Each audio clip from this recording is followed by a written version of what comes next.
South Korea and US are allies, or were allies until very recently. But again, it was SOB Joe Biden who really messed up things. He betrayed South Korea. And now it looks like Seoul is fighting back. American corporations in South Korea are under heavy fire. Big shots like Apple and Google are already bearing the brunt of it. Last week, Apple Korea office had some unwanted guests.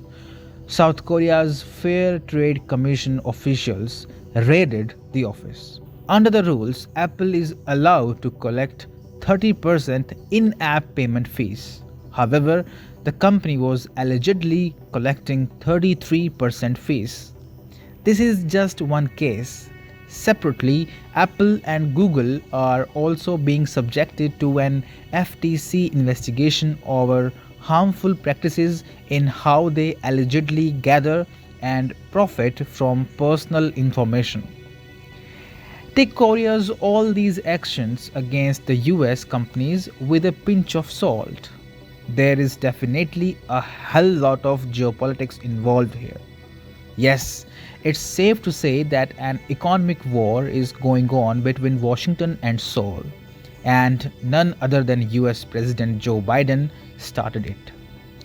This all started with a meeting between SOB Joe Biden and Hyundai CEO Chung In-sun in May this year. Biden welcomed Hyundai's investments in the US EV sector. Hyundai announced it will invest a whopping 10 billion US dollars in US to expand its EV market. So far, so good. It took Biden just 2 months to stab Hyundai and South Korea in the back. Biden came up with the Inflation Reduction Act, or IRA, that shattered Hyundai's ambitions of capturing the US market. Under the IRA, the US government made special and discriminatory tax exemption benefits for the North American EV manufacturers. Now, US consumers could save as much as $7,500 by buying a US made car. Imported EVs would thus become costlier. This was a great setback for Hyundai, that currently doesn't have any manufacturing plant in North America. Hyundai realized that it got tricked by the US administration. This episode has already turned into a diplomatic tussle.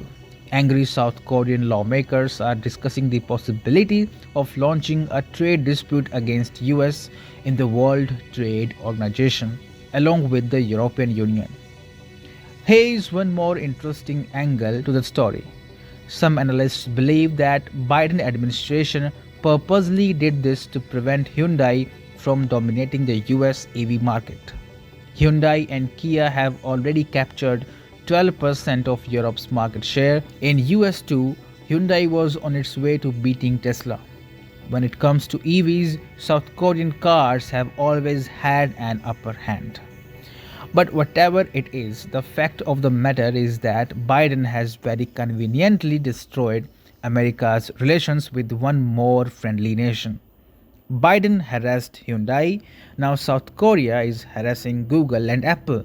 Maybe more US companies are in line. South Korea's new right-wing government could really help the US counter the rise of China. The new president, Yoon Suk-yeol, is a great China hawk leader.